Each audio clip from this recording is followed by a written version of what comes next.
my control. Last year, what occurred was part of the sport. We bowled, I think, 1.5 minutes or 2 minutes late the last over, and at that point of time, I didn't know the consequences, what can happen. But yeah, I mean, it is unfortunate, but I think rule says it. That means I have to go with the process. Next year, do they continue, not continue? I think that is on the higher authorities.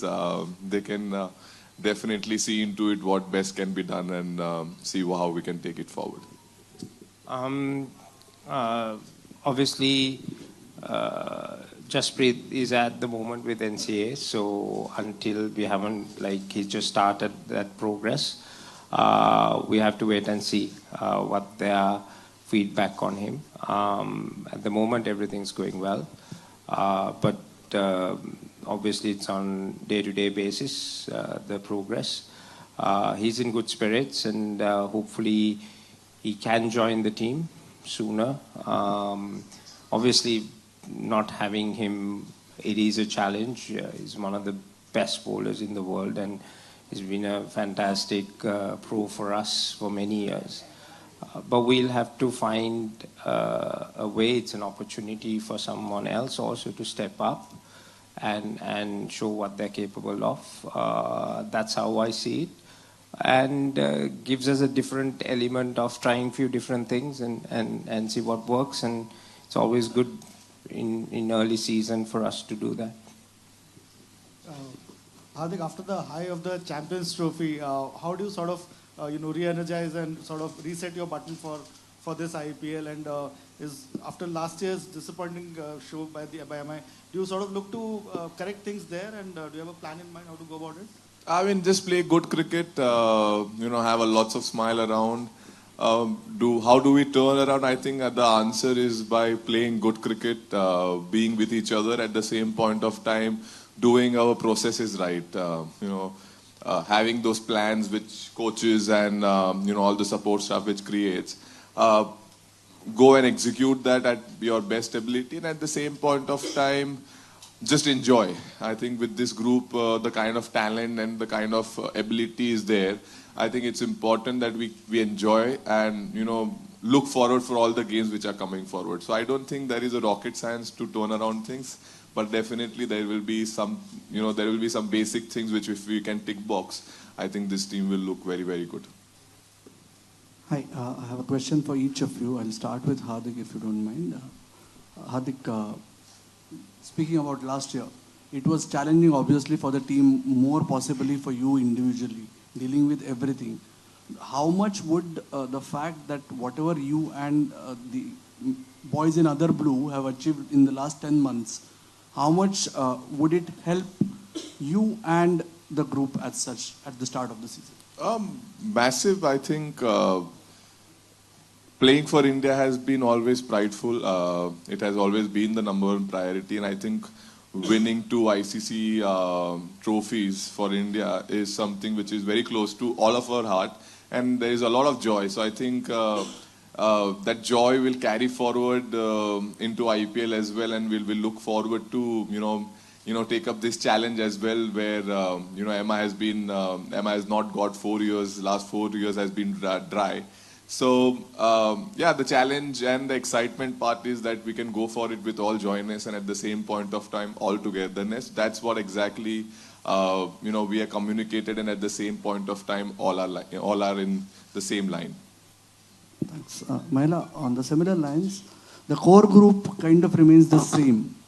And there were murmurs that it was kind of visible at times about the miscommunication, lack of communication, whatever you may want to call it. Has that been a challenge to address upfront on your return to the setup, and how have you dealt with it? Yeah, the communication was outside my bubble. The communication within the bubble was quite good.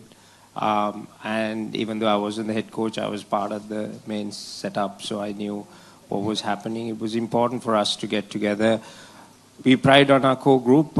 That's been our success for many years. And these guys have done brilliantly, worked hard. It's not an easy thing to win an IPL trophy. We all know that. And Mumbai has been successful delivering that. And each year the challenge is for us to set ourselves up for that. With the core group, the experience that we have, we've added more experience into that this year. That was something planned that we wanted to achieve. We have 7 guys in our main squad who's won IPL trophies with different franchises as well. So as a coach, I'm trying to get that structure in place, get the best out of them, and then add the other elements that we need to add to be a bit more different. I've realized that the last few years with the rule changes and all that, the dynamics have changed, and that's something that we need to be mindful of, but at the same time play the brand of cricket that we want to play as a group and dominate in that. Hardik, my question to you is, hi, Dev from Dainik Bhaskar English. My question to you is, how is your confidence currently? And all the murmurs have stopped. In the last 2 years, there were questions about whether Hardik Pandya can play. And also with Rohit Sharma being the previous captain and you taking over, now you come in with a different kind of confidence, having won the Champions Trophy and now going on to lead the Mumbai Indians as well. So what are you feeling, or what exactly are you going through right now at this point? No, I'm very confident. I was confident back then. I was confident when I was playing Champions Trophy. I'm confident now. So if you ask me about my confidence, it's always going to be high. Yeah, that's it. That's the answer, I guess. Hi, Hardik. So my question to you is, over the years, we witnessed various stages of your journey, from the dynamic and raw talent in 2015 to 2017 to the more refined, injury-affected phase. And now, throughout the Champions Trophy, you've displayed a new level of maturity and leadership. So now, as the captain of Mumbai Indians, how would you describe Hardik Pandya 3.0, and what do you envision for your continued growth, both as a player and a leader, and what surprises can we expect from you? I mean, quickly my life has been quite up and down, but I think that has been the learning which I really enjoyed. It has just not taught me about the sport, it has taught me about life as well, that how life would be over the years.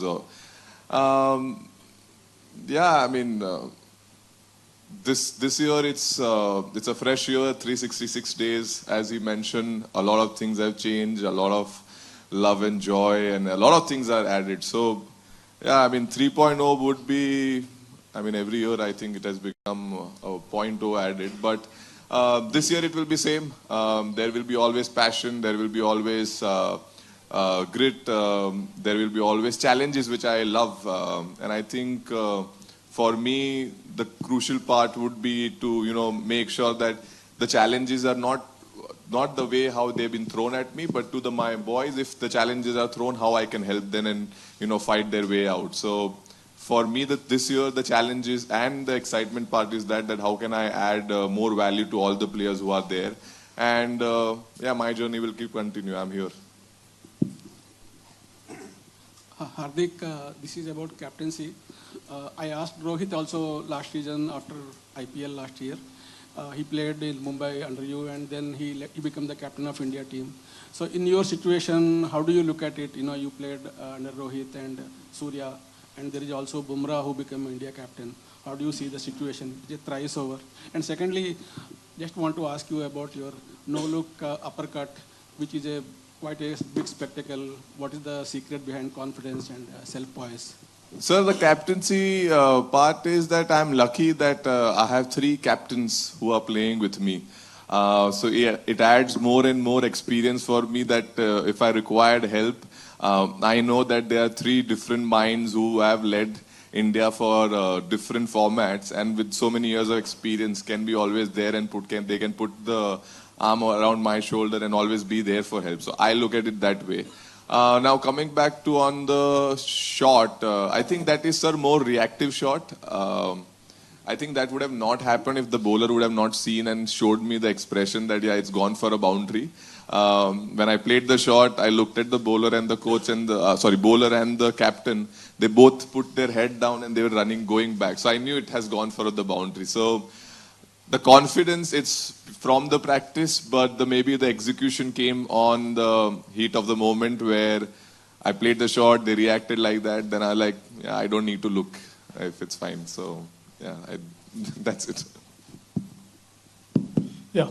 My question is to Hardik. Hardik, in your absence, is it obvious that you name the three captains now? Like, Jasprit is not there. It's be either Rohit or Surya. And one more question.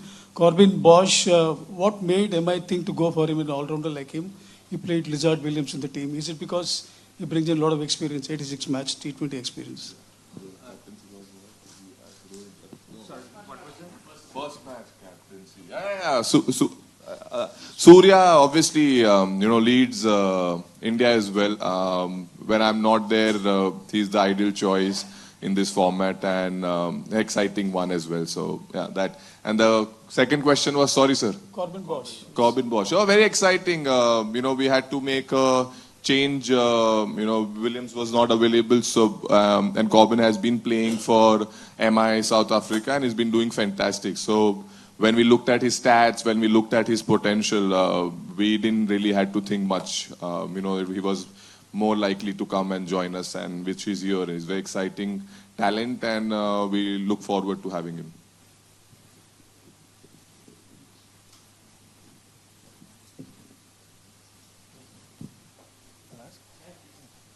Hi Hardik, hi Maila, I'm Dr. Pradyumna Timbekar. I have got a question for both of you. Hardik, I'll start with you first. I remember last year you told me when I asked you about the psychology of game, you told that you don't take yourself up when you're winning, but you don't take yourself down when you're losing. But this season, the last 1 year, we've seen you in crucial situations where you've handled the mental pressure very efficiently.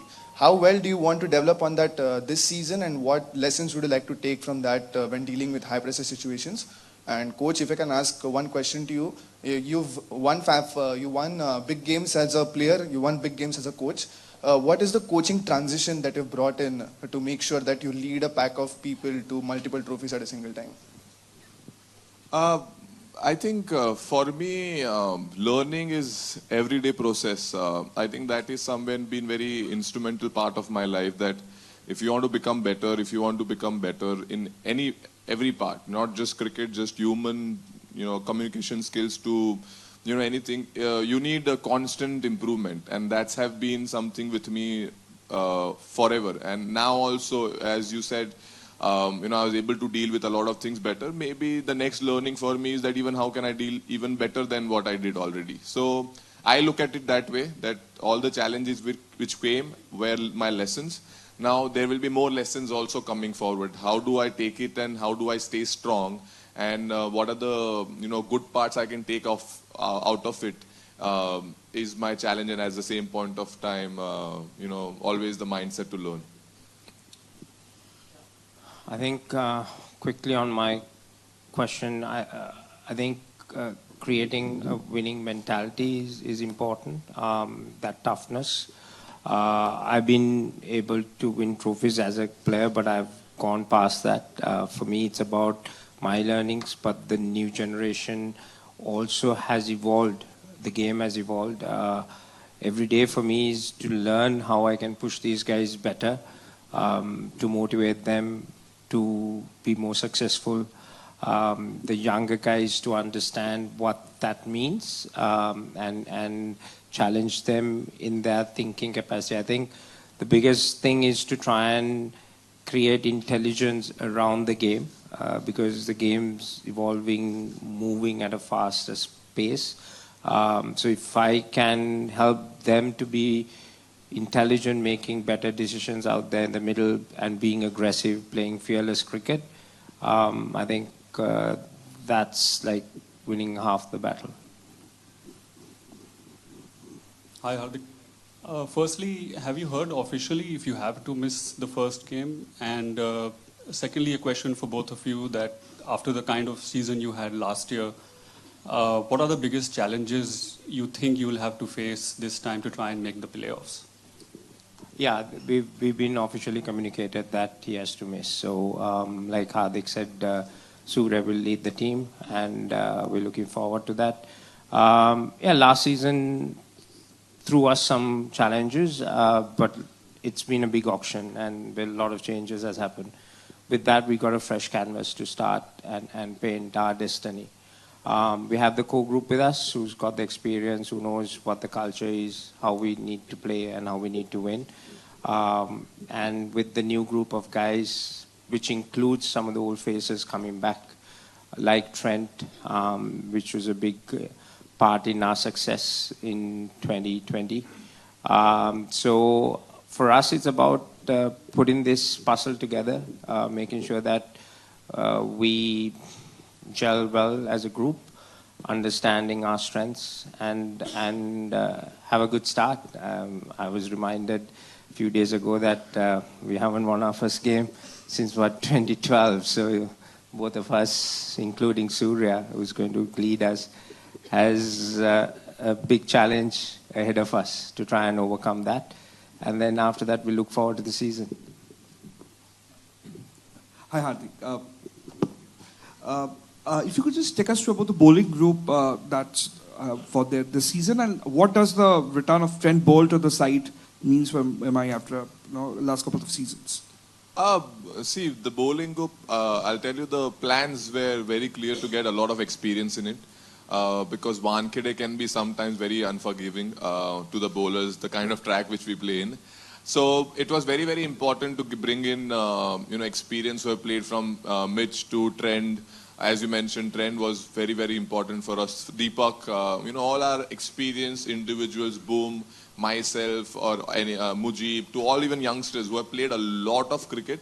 And I think that was very, very important to bring a lot of experience. So when the tough time comes, they have felt the pressure earlier. So I think if you see our bowling make, that's very evident, and that's how we're looking forward to go for.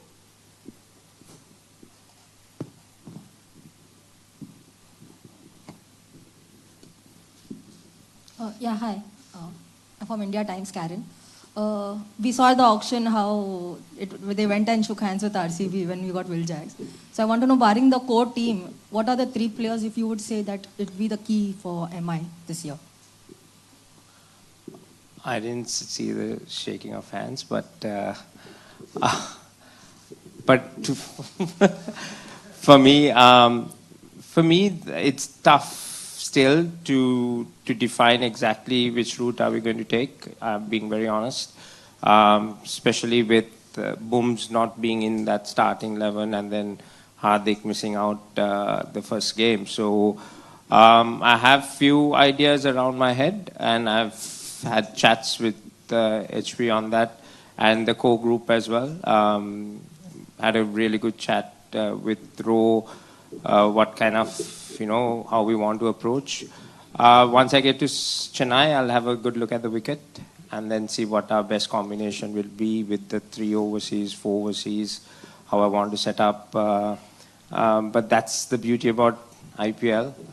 Every game, every team throws us different challenges, and us having a really experienced team with different skill set of individuals helps us to maneuver those challenges pretty well. So I'm pretty sure we'll sooner rather than later we'll settle into a consistent combination. But given the injuries that we have, and obviously a few guys missing out the first game, so we just need to figure out how we're going to set up. Hi Hardik, Vishal here from Bazooka. How difficult it is to choose between Ryan and Will Jacks as an opening partner? In Jacks, you'll get 2 bowling options, and in Ryan, you'll get a keeping option. So Rohit के साथ कौन open करेगा? I think that we'll leave it for the game to come. I don't think I like to say here who's playing or not playing, but at the same point of time, whatever the team requires it. Our team requires 2 options, we'll go for 2 options. If our team requires batting, that call will take it when the time comes.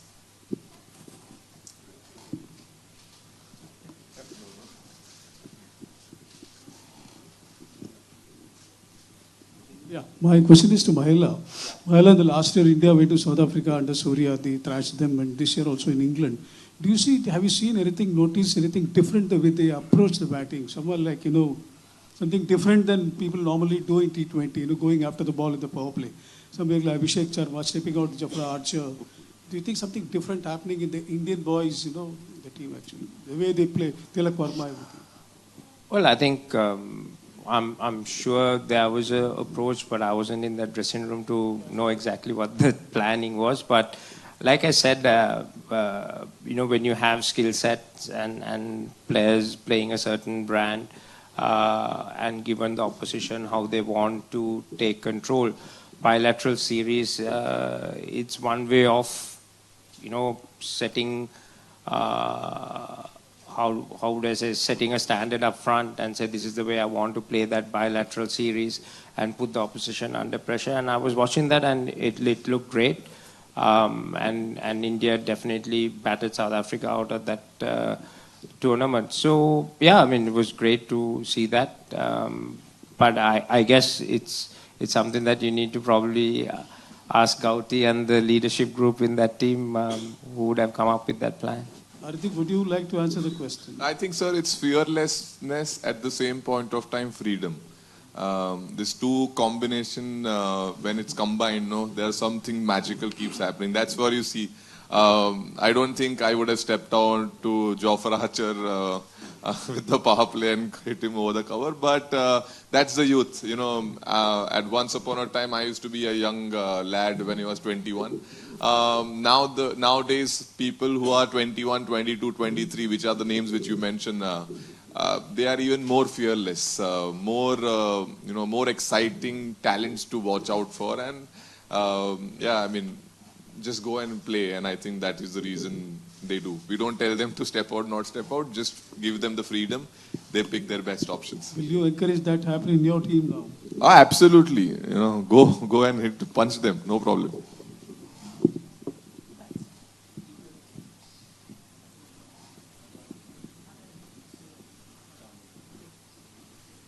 Hardik, after your impressive performance in the Champions Trophy, do you see yourself potentially stepping up to number 5 or sometimes number 4, this time considering your versatility in the lower middle order? See, that batting order, I've never really taken much into my cricket. I've always been a player who liked to play situations. And entry points. If certain overs have happened, I will be there inside. But specific numbers now, batting at 4, 5, 6, I think it has gone from my cricketing journey. I only focus on what is required for my team. If my team requires me to bat at 4, very good. If 7, very good. Any number, basically, I am fine with it. It's just which situation and which entry point I go into. That is more important for me. Okay, a couple of questions to both of you. Firstly, is Sky's form going into this tournament a concern? He's had great IPLs, but last year or so perhaps has not been as good for him as the kind of performances we've been used to seeing, And secondly, the impact player rule that was debated upon a lot and then it has been retained. There's a lot of debate around the fact that all-rounders like Hardik will not be able to get if we continue with this rule. So what is your opinion about this rule? Is it healthy going forward for the tournament? I think on the impact rule, it's given a different challenges and impetus, but it remains. So like I said, we have to adapt to that and get better at it. My only concern even at that time was that the all-rounder in that aspect, sometimes like you have a pure all-rounders who have a specific role to play, it's a different matter, but those other all-rounders sometimes been taken out of the game because you bring a genuine bowler or a genuine batsman to come in and play that. So that's something that whether we have to wait and see in the long term whether that will have some effect. But for IPL tournament, it throws a different challenge. So that's something. Coming back to Sky, I'm not very concerned.